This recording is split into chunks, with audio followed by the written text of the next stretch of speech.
These girls are ready to hit the town. They certainly Party are. there, you know. Thank you very much, Franklin. Ladies, looking quite amazing, actually. Eric, I know you're with the film Cynics. They may not look quite as amazing, but they sound good. Well, it's funny you should say that. When you talk about fashion, you think of Brian and Steve. Gentlemen, welcome to the program. I see you're dressed up for your New Year's Eve celebrations tomorrow. Yes, I'm actually the one who gets to shout out 4, actually, as we're counting down. I'll be 3. Okay, so you like to go to the movies on New Year's Eve, and when the clock strikes midnight, you're in a theater.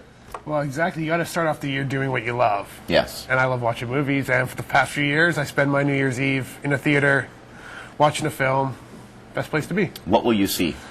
This year, I'm thinking of going to go see Benjamin Button. Looks like a good the new film. David Fincher film. Yeah, I just watched Zodiac a couple days ago. David Fincher's a great director. I love Brad Pitt, so why not? All right, and you'll be hanging out with your 2 ladies, Evangelia Yes. and Charlotte, your daughter. Yeah, so hopefully Charlotte will be asleep by then. She is. Yeah. She's a wee bit young, but yeah, my wife and I will be counting down, probably with Dick Clark's Ryan Seacrest. Not Carson Daly? Not Carson Daly. No.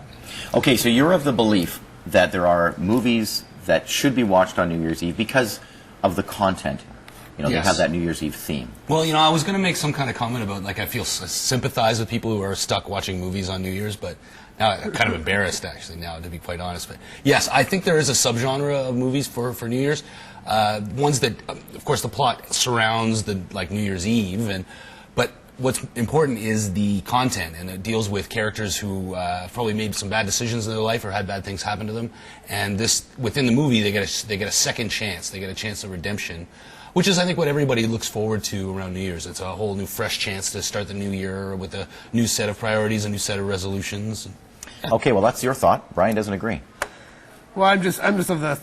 Well, as a person who loves watching movies on New Year's, like I just stated, I don't necessarily feel like I have to watch a movie about New Year's. Does that make sense?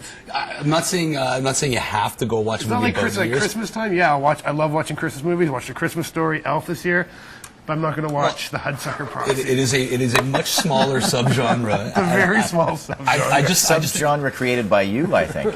Yes, actually, I just created it this morning. I think that it might be something that would enhance a party that was revolving around New Year's that had movies playing. Why is this a New Year's Eve movie, do you think? Well, for one, it starts on New Year's Eve, right when the bell's about to go to midnight, and then sort of flashes back to how we got to Tim Robbins' character about to jump off a building to explain, really how we come to this. Well, what we're dealing with in this film, The Hudsucker Proxy, which is probably it is my favorite Coen Brothers film, and it's my favorite New Year's film. We have Tim Robbins plays a guy who starts out in the mailroom of this giant corporation called the Hudsucker Industries, and he, through a series of comedy of errors, he suddenly becomes the president and CEO of the corporation, only to fall all the way to the bottom again, and then rise all the way up to the top, and then jump off the building. What happens when he jumps off the building? Well, he actually gets visited by an angel.